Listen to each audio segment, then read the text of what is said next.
Look, we're being modest when we say if Rwanda is found that it has killed our soldiers, it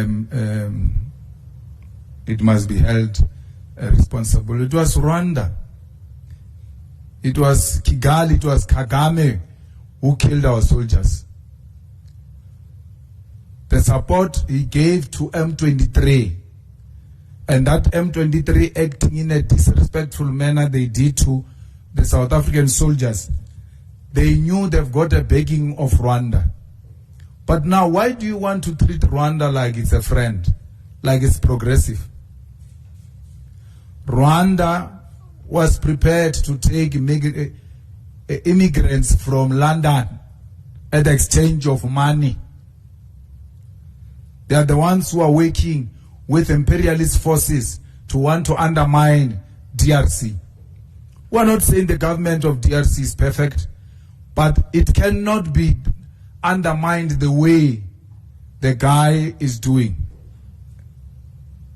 Kagame and Museveni. So Kagame has got blood of South Africans on his hands, and nothing is going to change. Now we're told the bodies are decomposing. There's no clear passage to can go and collect the bodies. They've captured the South African base, by the way, and they're not telling you this in confidence. They keep on talking as if things are fine. Things are not fine. They've captured the base next to the airport. What is that airport? The Goma airport. Our base is captured there. Our soldiers are under the supervision of M23. When they want to go to a toilet, they ask for permission from M23 and they accompany them to a toilet. This were told by a soldier on the phone. Deputy President of the EFF was there. He says the only thing they haven't done to belittle us and make us more humiliated and violated is that they've not taken our guns.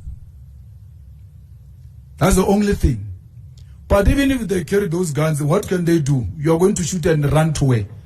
Because you've got soldiers inside your camp and more soldiers outside your camp. So there's no need. They know you can't do anything with those guns. So they've destroyed the South African army. You could say we cut the budget, but you still send soldiers outside South Africa. You still send soldiers outside South Africa even when you don't have budget. You must first deal with your house first to be in order before you can go and help other people. South Africa's army is not in order. Someone was saying the fighter, they've released fighter jets, hey, on good road. There's nothing, there's no fighter jet, nothing. Till today, there's nothing. Where's that Roy Falk we're told growing up that is the best fighting machine? Where is it? Grounded. And then because this failure is done by favorites of the establishment, they are not exposing their failures. If it was a different government, for sure, the pictures of those soldiers of South Africa who are captured were going to be circulating now. The reason why we no longer see those videos of South Africans, they took phones away from them. They no longer have phones. So there is a big problem. We have no capacity. That's why I'm not saying let's go and attack. I'm saying withdraw. Let's regroup.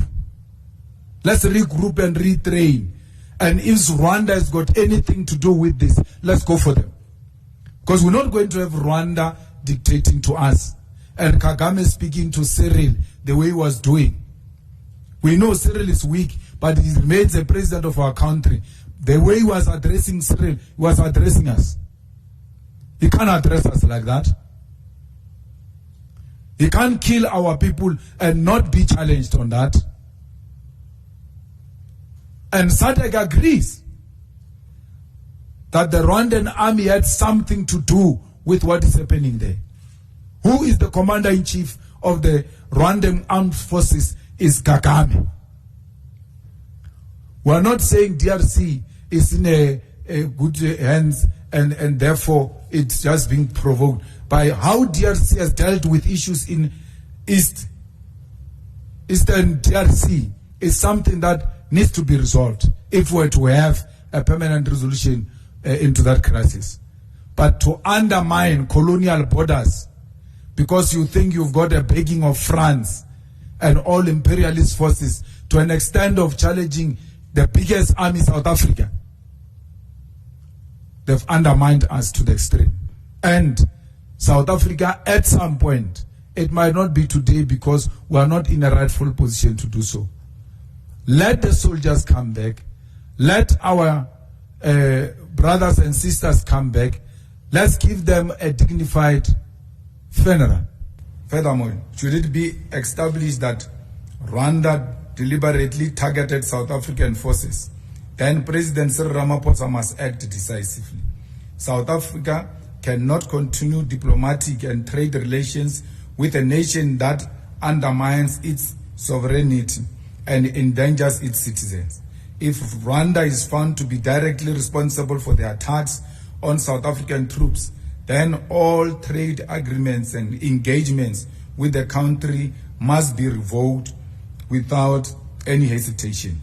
The embassy of Rwanda should be closed with immediate effect because we cannot share the soil with the people who have blood of South Africans on their hands.